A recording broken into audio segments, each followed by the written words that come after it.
Throwback Thursday with the review, what haven't I already reviewed, and I really need to put my comparisons back in here. Stop being lazy.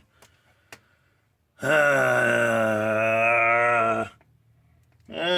this guy's been popular lately. T-Man 978 Show Review. Hello everyone, T-Man 978 reviewing Transformers Generations Deluxe Class Warpath. Warpath came out maybe 2012, 2013, I'm not sure. And here's a close-up on his face, which looks very freaking scary. It's painted, at least the front of it is. The eyes are completely dark because that looks like they're gonna give him light piping, but then they put black plastic up there instead. I don't know why they did that, but man, and up close you can see some of the plastic does not match. Like this looks very pink. In person it still looks maroon. It doesn't look pink to me like it does on this camera right now, but it is definitely a different color than the rest of his plastic. Speaking of plastic, he does feel good. Here he is next to a current day tank bot, Brawl, Combiner Wars Combaticon. Anyway, with this on his back, they feel about the same weight, to be honest. I mean, this does feel hollow in certain areas, but they are about the same weight, and they probably have the same amount of paint. I mean, this is more shiny, though. But let's look at, he is covered in freaking bulky detail. He just looks like a definite bruiser. Where they didn't give him any paint is his back right there. Plain gray plastic. And whereas this guy has some awesome ankle joints that I make sure that I keep talking about, this dude doesn't. He has no pivot. His toe can go forward a little tiny bit, but that's mostly for transformation. Let's see, other articulation. Knee bends, a little bit more than 90 degrees. Thigh swivel, which is always welcome. And as you can see, around this time is when they started giving us massive mushroom pegs. Like all the bots started having mushroom pegs. His legs go up this far before they just stop. It doesn't look, it's not bumping, but oh yeah, the way it's mold cut out, it can't go out further than that. You can kick forward, kick all the way back. The arms rotate right there on the shoulder. They go out on a separate hinge. The elbows are on a mushroom peg inside of the bicep. There is an elbow joint that bends like 90 degrees. The fists wiggle up and down. The head rotates. It doesn't look up or down, mainly because this cannon is in there. And let me show you this.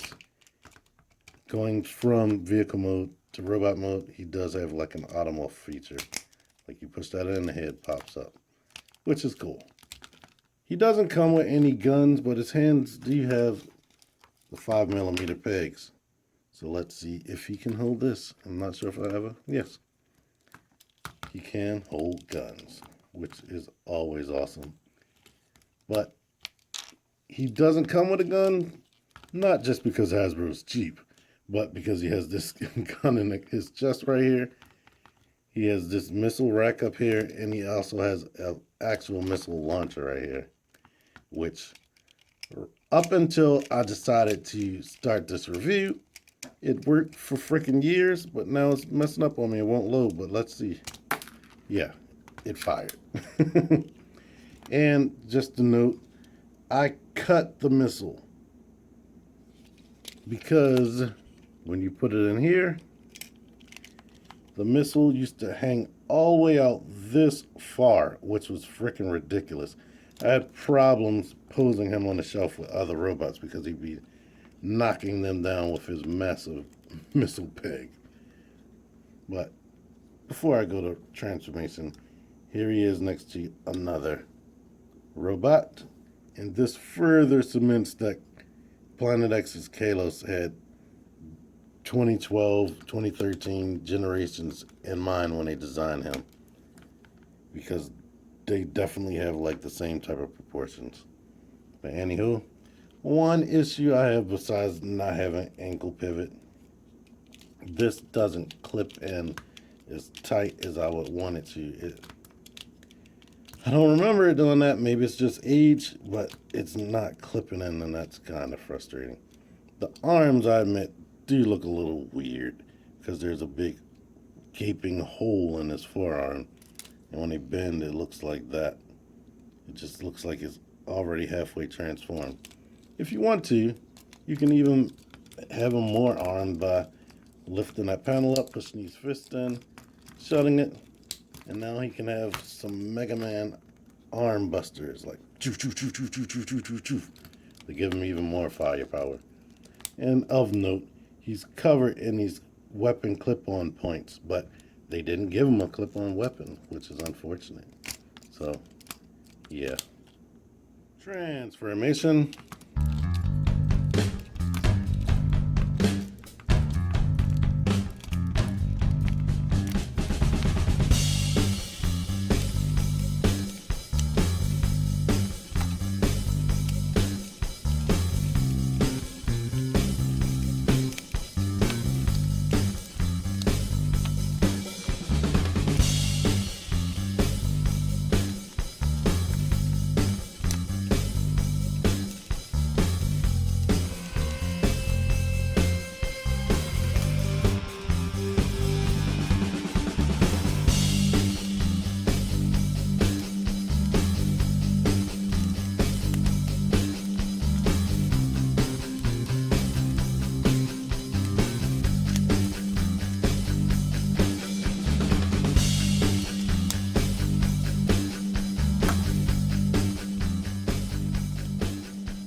Now we use some type of futuristic H-tank. And he has a lot of functionality. If he wasn't on this slippery glass surface, he would actually roll because he has 4 wheels down here. And look at the tread detail. All the silver, that I've always loved that. But this rotates fully. The the cannon goes up and down. Of course, you can pose this how you please or whatnot. It even folds down like that. And this does the same thing. But it looks rather nice. He has, I'm not sure if weapons can actually port into there. But the clip-on points are here, here, there, and there on that side. If you wanted to, you could pull his head out and have him riding around. And before I end things, I'll put him into another mode I put him into recently. But here he is compared to a modern day tank figure. Brawl again. Brawl looks a little bit more bulky, but they're the exact same length. That's weird. They're the exact same height in vehicle mode. In robot mode, and they're the same length in tank mode, which is weird. Of course, he's a little bit wider since his parts are more spread out, and he has way more functionality than Brawl. Brawl has no firing mechanisms, and his cannon can only lift up like that. This doesn't rotate. About the only thing this can do is pull forward like that and just look weird. But anyway, let's see. Notable things. His tattoos down here that says Zowie and Kapow, because he said those goofy things on the cartoon. And I don't know if I showed off his black Autobot logos right there.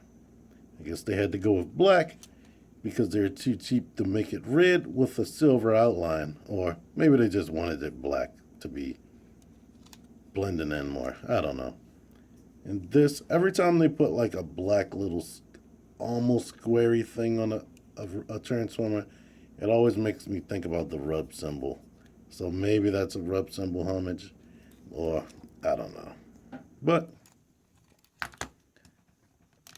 Warpath is pretty solid in both his modes. Only thing I would want, I already mentioned that, the ankle pivot and whatnot. But the tank mode is spectacular.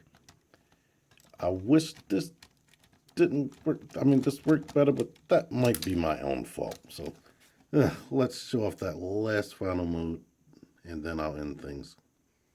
Now, this is in no ways by any means official, but this was something fun I was doing when I was going to originally review him months ago. But I guess this would be Gur Tank or Gur Walk or whatever, where he has a couple of chicken legs bent backwards, looking like Ed 209 or something like this. The turret still rotates so he can look around at whatever he wants to fire on. And then he has these cannon arms down here. And of course the weapon's up there. But, I don't know. You can make up your own variations, I guess. Maybe I'm not the first person to show this off in a review. I'm not sure.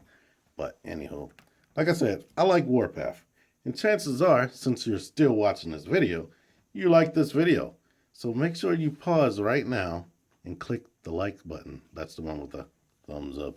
But anyway, you could also help me out by sharing, because if you liked it, somebody else might like it. So share.